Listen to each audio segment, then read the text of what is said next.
So recently in the NBA world, there's been one trade or acquisition for a major team market that has, I wouldn't say taken all the media attention, because obviously a lot of it's driven toward, oh, when's the season going to start? But other than that obvious news with the coronavirus going around, this idea is a lot more impactful in the long term, I feel like, and that's Chris Paul going to the New York Knicks. And this is a big deal for a lot of reasons. First, Chris Paul could make New York into a great team. People think that Chris Paul's really washed up. This has been kind of a mindset over the last 3 or 4 years, it feels like. And Chris Paul has shown nothing but just incredible skill set other than the hamstring injury. People forget, if he didn't,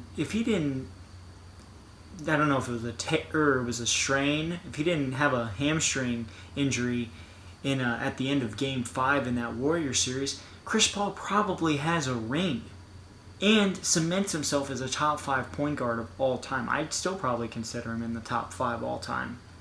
The guy is a winner.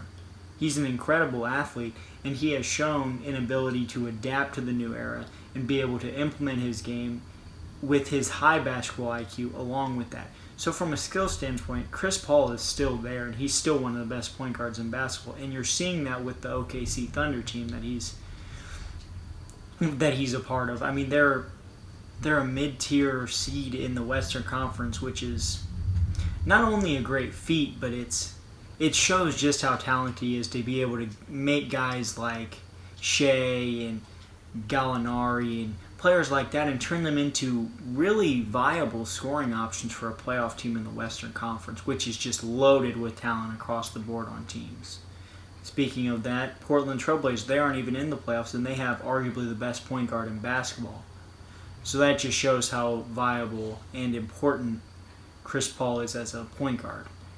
And then looking at it from the Knicks' perspective, this is the biggest star to really go there since Melo. And once Melo was sort of deteriorating, it's like Melo really didn't feel like too much of a star anymore. So Chris Paul would really be a big star for them than the likes of which they haven't seen for almost a decade now.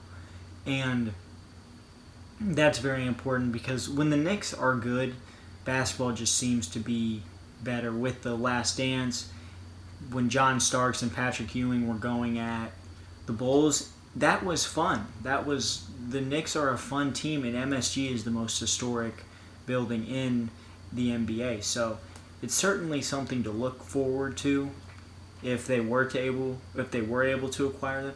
And then lastly, it'll be interesting to see if Chris Paul even wants to go there, because he has close friends like LeBron James, who doesn't like the Knicks organization at all, and a lot of players in the NBA don't like the Knicks organization. And Chris Paul is a big higher-up in the NBA Players Association, so it's going to be interesting how he would handle going to an organization like the Knicks.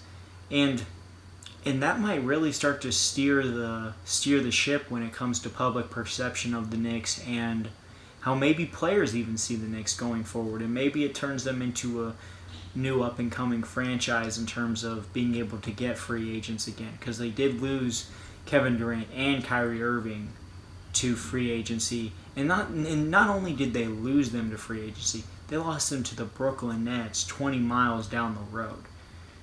So it's something interesting to look forward to, and I'm interested to see if the Knicks are able to acquire Chris Paul from the Oklahoma City Thunder.